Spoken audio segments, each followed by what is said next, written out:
Okay, start natin i-build yung ating assemble natin yung receiver ng Taurus. So step by step para alam ng mga newbies. So ayan, first kailangan mo ilagay yung ating valve housing. So ang ginagawa ko ganito lang yan.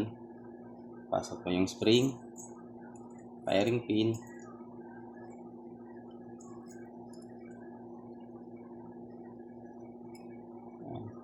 so makikita nyo may dimple siya, may lock yan. Ito yung kanyang lock na allen. So trade mo lang siya. Make sure yung ating transfer port naka tuon dito sa taas. So minsan kasi may mga newbies na nakaganito sa ilalim, so wala yan na lalabas na hangin. So kung meron man mababa lang yung power niya kasi nga hindi naka-align yung transfer port dito sa timbol. So dapat ito is naka-align siya ganito. So magkatapat dapat yan. Yan, tingnan mo yung kanyang lock.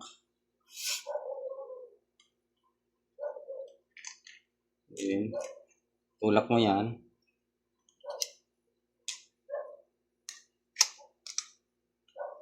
Para malaman mo kung nakasagad na. So, makikita mo yung transfer port dito sa butas. Pwede mo siyang hulugan ng allen.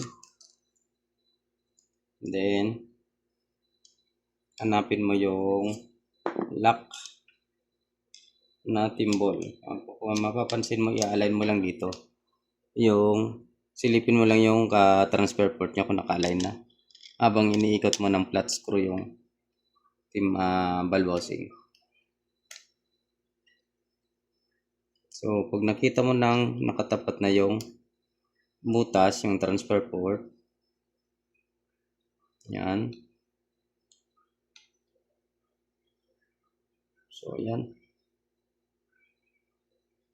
Pwede mo na siyang i-lock. Nandito sa part na to, yung lock niya ng valve housing. So, gamitan mo lang siya ng allen.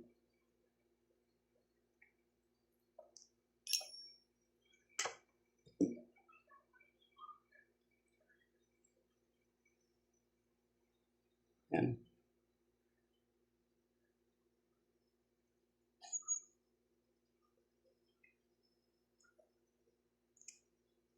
Nasa ilalim yung lock ng valve housing.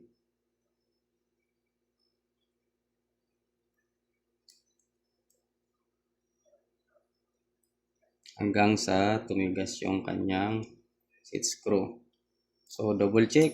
Tingnan mo dito sa butas kung naka-align yung transfer port natin. So, ayan, naka-align. Sunod mo is, higpitan mo yung lock niya dito. Gamitan mo siya ng ganito. So, lock mo siya. Tingnan mo siya kung sasama o hindi. Kasi kung sumama siya, it means hindi pa nakatapat yung kanyang lock doon. So, ayan. So, okay naman. Huwag masyadong maigpit. Sakto lang. Sunod mo is yung kanyang timbol. So, may technique ako dito. Tinatanggal ko muna yung spring, yung o-ring niya para mailusot ko dito. So, ganun ang gagawin natin. Make sure ito, nakatapat ito sa barrel. So, tapos itong transfer port, yung butas niya, nakatapat din doon sa baba. Doon sa kanyang valve housing. So, pasok natin. So, swabe lang yung pag walang o-ring. Tatagos yan dito. Yan. Saka ko siya lalagyan ng o-ring.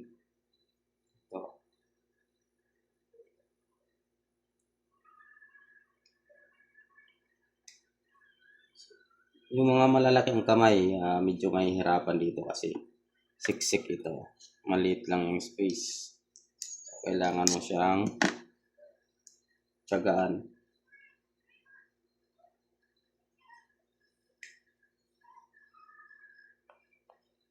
Yan. So, pag nalusot mo na yung isang o-ring, idiretso mo siya, itawid mo dito sa kabila para maipasok mo yung kabilang o-ring. So, minsan kasi, pag may o-ring na yung kanyang timbol, ipasok mo dito, ma-skip. So, may possible na masira yung o-ring mo. Ginagawa ko dito ko siya pinapasok sa may magazine banda. So, okay, yan. Pasok na. Saka mo siya balik. Yan. So, yan. Meron siyang dimple dito. So, make sure flat din ito bago mo siya ilak. So, nakasentro na yung kanyang yan.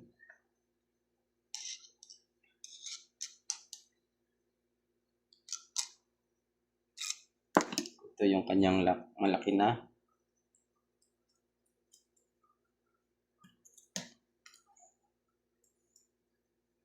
$5mm na po yung lock natin sa timbol. Hindi na siya 4mm.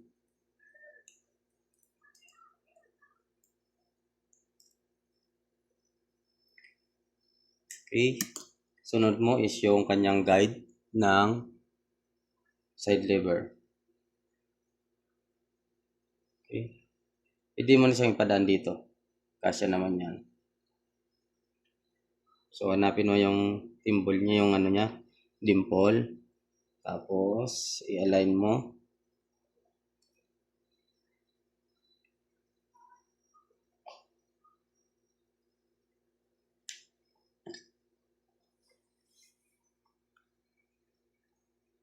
Pag naka-align na siya, pwede mo na siyang i-lock.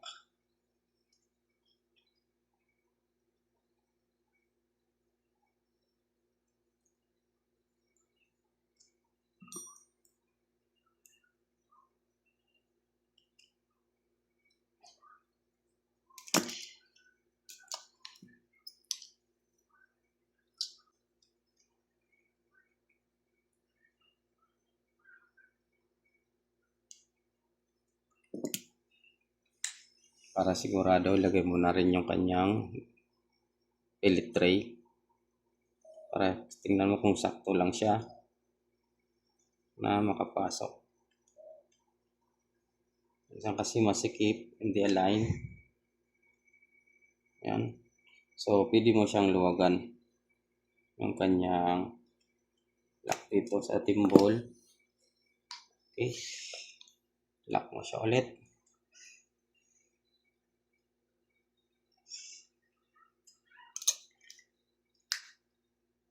Dito rin. Yan. So, sabi na. Sunod mo yung kanyang hammer spring. Yung hammer niya.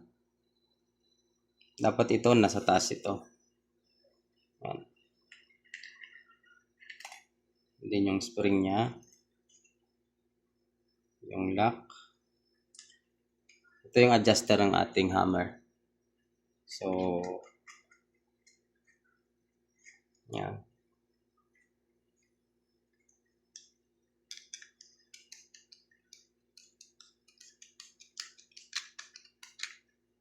Meron pa siyang isa. Ito. Dito kayo mag-a-adjust ng power nyo.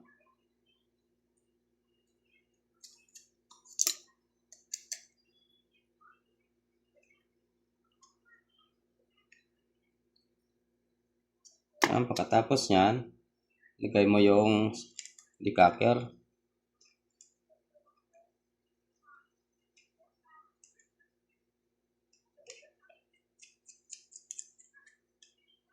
Okay. So, yung trigger assembly.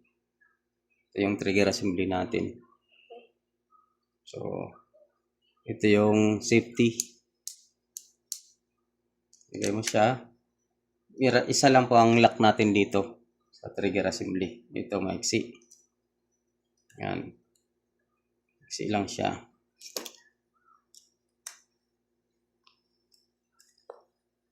So, ganito ang itsura niya pag gusto mo siyang i-wood stock.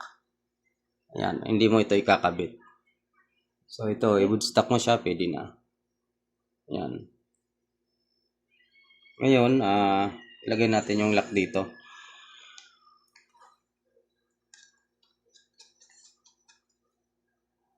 At screw.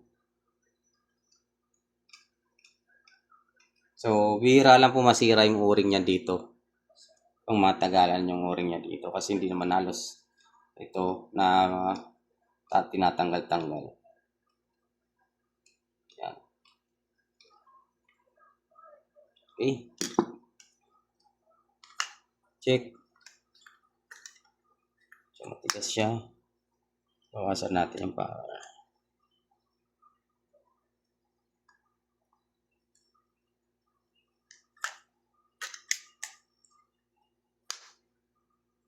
So, pag naka-safety, hindi mo siya makalabit. Unsafe. So, okay siya.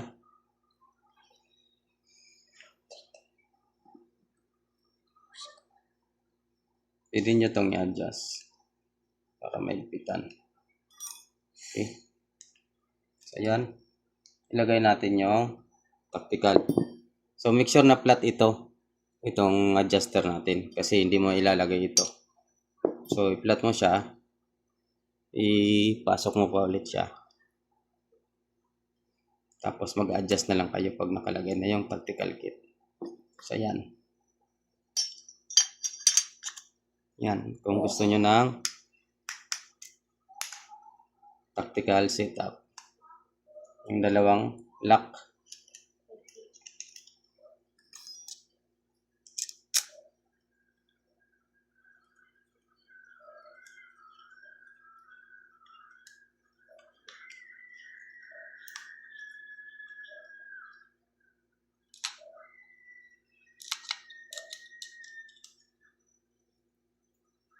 Dalawa rin yung lock para sa grip.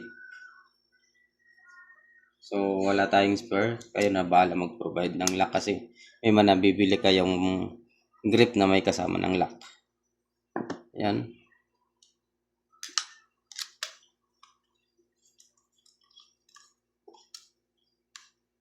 Okay. Ayan siya. So,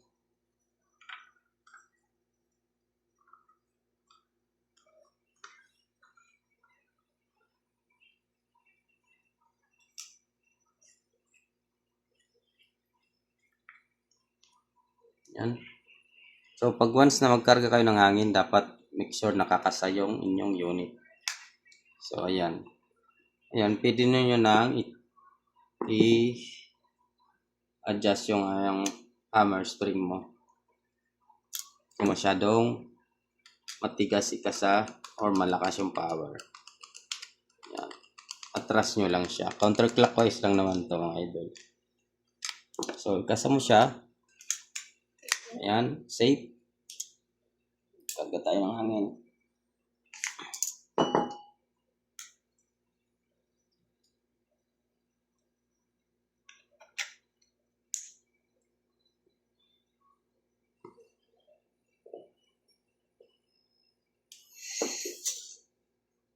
Okay. Ayan. So, yung karga ng tangko is 1.5 lang. So, hindi ako nakapag-karga kanina. So, ililigtas natin ito magdamag ng 1.5 kung hindi siya sisingaw sa 1.5 or 1,000 output. So, okay.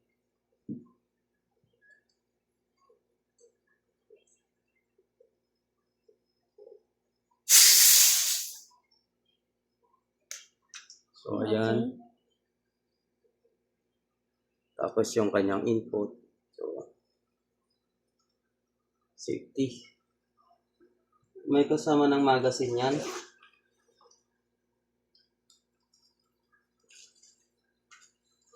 Yung ating side lever ngayon. So, 13 rounds yung kasama niya. So, ayan. Plus yung ating mga o-ring spare. So, yan ang ipapadala natin kay Sir Romy. So, ayan sir, lip test bukas ipapadala natin sa kanya. Yan, thank you and magandang gabi.